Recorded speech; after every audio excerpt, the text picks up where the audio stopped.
This is the saddest story I have ever heard. July 4th, 1776, our founding fathers signed a declaration, a pact, sealed in the blood of our ancestors, that guaranteed life, liberty, and the pursuit of happiness.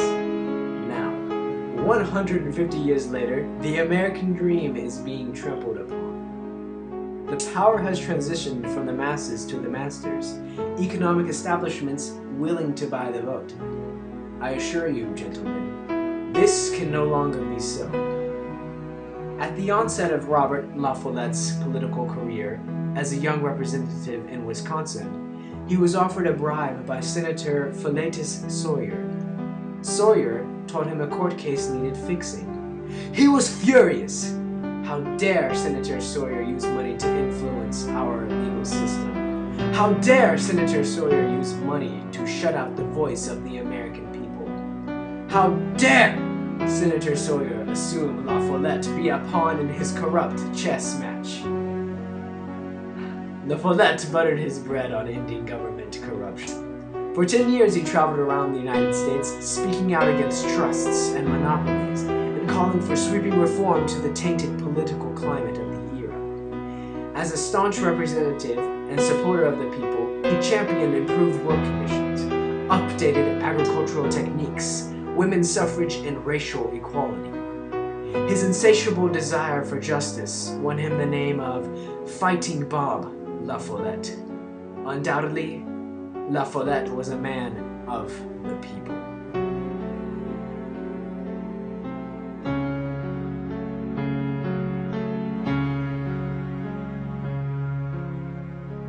Lafayette has etched a name for himself through hard work and determination, not by swinging around bags of money. He became a figure of much excitement among the progressivism party during the early 20th century. His progressive positions on such matters as opposing labor barons in the lumber and railroad enterprises often estranged him from his original party, the Republicans.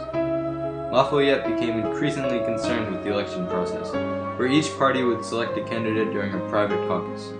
He pushed for direct primary elections, another example of his drive for putting power in the hands of the people. In 1900, Lafayette was elected governor of Wisconsin, where he pledged to institute his own form of political reform. Working in close cooperation with the University of Wisconsin, he strived to make his state a laboratory of democracy. These types of popular initiatives made him a national figure by the end of his term as governor. He promptly ran for the Senate, a position he won. During the subsequent years, the world entered into the First Great War. As more and more Americans supported joining the fight, Lafayette stood firm on his morals as he opposed risking American lives in a foreign conflict. Some of the other candidates today may try and persuade you of their accomplishments, being invaluable in the fight for progress in this country. Ida the Terrible Tarbell can pump up her book on American oil all she wants, but remember, it is, has always been, and will always be a book. Not progressive action, not revolutionary change, not a platform for democracy. Ida's accomplishments truly pale in comparison to those of Robert Lafayette's. In 1924, Robert died, but the sands of time have not detracted from Fighting Bob's legacy. Indeed, a 1982 survey of historians listed the 10 greatest senators in the nation's history. Lafayette came in first, tied with Henry Clay. In 1957, a Senate committee voted on the 5 greatest U.S. senators in history.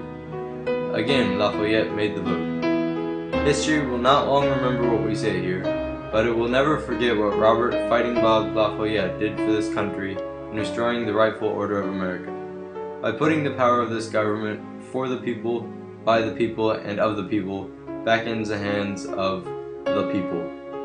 Thank you. Vote for Fighting Bob.